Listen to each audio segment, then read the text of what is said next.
The Paper Bag Princess. Story by Robert Munsch. Art by Michael Marchenko. I went to school with a person with a similar last name. Almost that. Marchenko.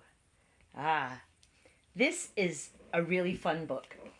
I read it in class because it makes me smile. My little sister read it to her daughter when she was little, and her daughter's reaction was absolutely priceless. I won't repeat it here because as I checked off on the box, this is for children. But she wasn't impressed with that prince, let me just tell you that. The Paper Bag Princess. Ooh. This book is very well worn. It says it's for someone called Elizabeth.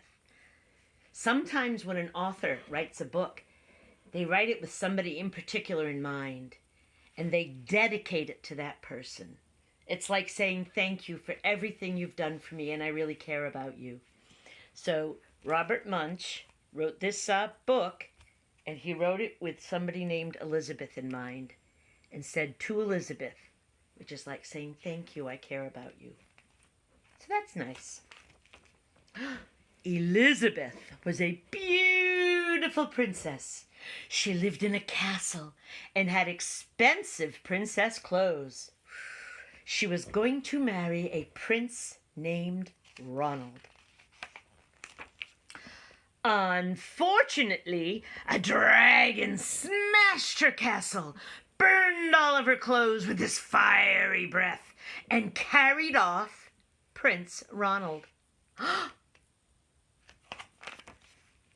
Elizabeth decided to chase the dragon and get Ronald back. She looked everywhere for something to wear, but the only thing she could find that was not burnt was a paper bag. So she put on the paper bag and followed the dragon. He was easy to follow because he left a trail of burnt forests and horses' bones. Finally, Elizabeth came to a cave with a large door that had a huge knocker on it. She took hold of the knocker and banged on the door. The dragon stuck his nose out of the door and said, "Well, a princess. I love to eat princesses, but I've already eaten a whole castle today. I am a very busy dragon. Come back tomorrow." And he slammed the door so fast that Elizabeth almost got her nose caught. Whoa. Elizabeth grabbed the knocker and banged on the door again. The dragon stuck his nose out of the door and said, "Go away. I love to eat princesses, but I've already eaten a whole castle today. I am a very busy dragon. Come back tomorrow." "Wait," shouted Elizabeth. "Is it true that you are the smartest and fiercest dragon in the whole world?" "Yes," said the dragon. "Is it true," said Elizabeth, "that you can burn up 10 forests with your fiery breath?" "Oh, yes," said the dragon, and he took a huge deep breath and breathed out so much fire that he burned up 50 forests. "Fantastic," said Elizabeth, and the dragon took another huge breath and breathed out so much fire that he burned up 100 forests. "Magnificent," said Elizabeth, and the dragon took another huge breath, but this time nothing came out. The dragon didn't even have enough fire left to cook a meatball.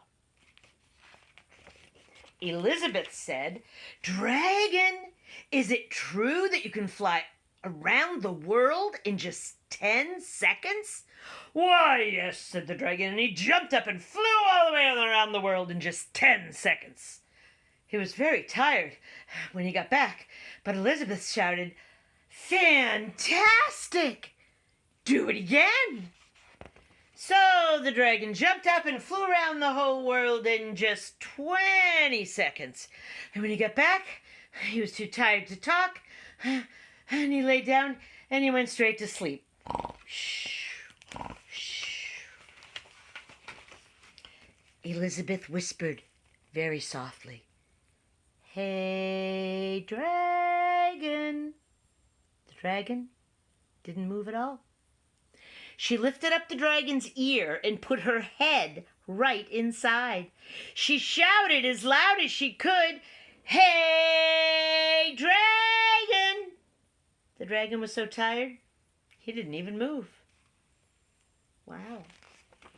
Elizabeth walked right over the dragon and she opened the door to the cave, and there was Prince Ronald. He looked at her and said, "Elizabeth, you're a mess. You smell like ashes. Your hair is all tangled, and you're wearing a dirty old paper bag. Come back when you're dressed like a real princess."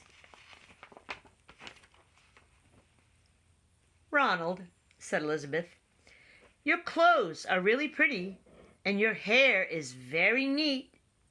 You look like a real prince, but you are a bum, and they didn't get married after all. La la la la la la la la la. Yay, princess!" I like this story.